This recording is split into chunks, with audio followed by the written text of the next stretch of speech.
Hey everybody, this is Alex Merced from alexmerced.com with another one of these 101 videos, and this will be called the Cost of Living 101. So this is kind of more of a synthesis of many of the other ideas I've talked about in the other 101 pieces. So if you haven't listened to them either as a podcast or as a video or as a video on the Facebook page, YouTube, wherever, make sure you listen to the other videos, audio in this series, because it'll help. But basically what I'm talking about here is the cost of living, because the cost of living has a lot of effect on what goes on politically, economically, etc. One way to think about it is this.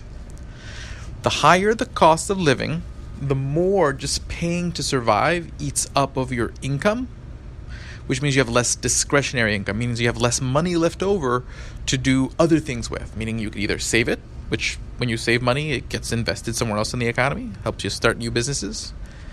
It could be consumed. You could go use it to go to a local movie theater, or some new entertainment industry might pop up because you have time and resources to go enjoy yourself. That's what comes out of discretionary income. All the good stuff comes out of your discretionary income, meaning the money you have left over after you've paid for the basics. So anything that kind of increases the cost of the basics, the cost of housing, the cost of getting yourself educated so you can go get a job, the cost of food, is going to generally have an impact on the economy because it lowers everyone's discretionary income, so they have less money to save, which can then turn into investment, or less money to consume, which also helps us create new consumer industries, etc. So the cost of living is a big driver of economic outcomes. I mean, if you take a look at many economic theories, from back in the day, they oftentimes focused on one aspect of the cost of living. One of the original business cycle theories took a look at the sun and how the sun moved and how it affected crop yields and how that would affect food prices and crowd out other expenditures. I think Henry George looked at the prices of land, how that would affect housing prices and crowd out that would make housing costs more, which would crowd out your discretionary income. But all these things contribute to the same thing. Cool. So now we understand why this is important, why the cost of living is important. Let's talk about the things that drive up the cost of living. One, taxes. And that is twofold. One, taxing your income means you have less discretionary income because that's just income you don't have. But two, the taxes on the businesses you buy stuff from ends up increasing their prices in many situations. Okay, and basically since they have to charge you more, you get to keep less of your income. Okay, so you're getting hit twice, one from taxing your income and two in the higher prices of the goods that you buy.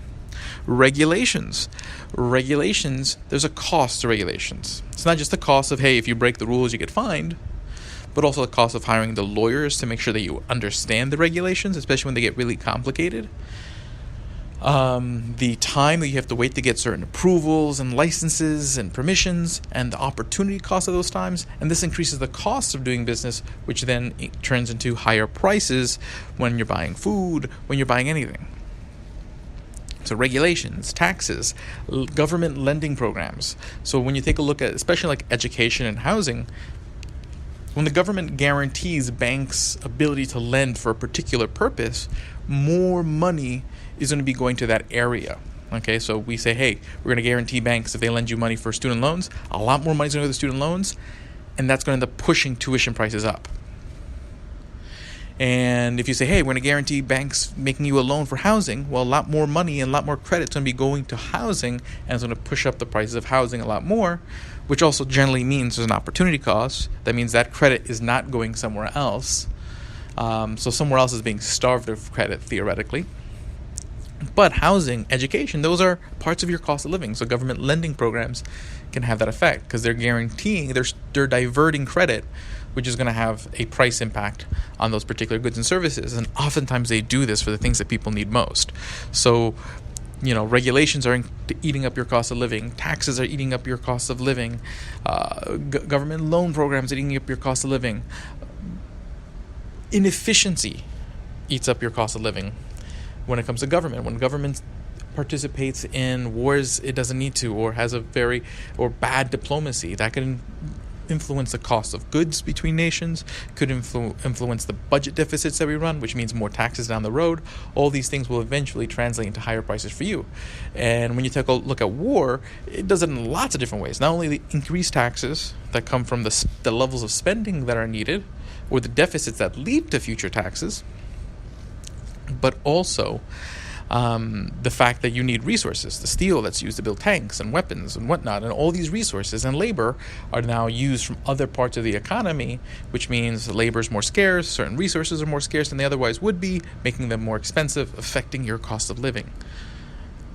So all these things affect your cost of living, and what happens is that when that gap shrinks, that discretionary income gap shrinks, not only it hurts the economy, but then it also creates more demand for government, puts more pressure on people saying, hey, we need government to help us out.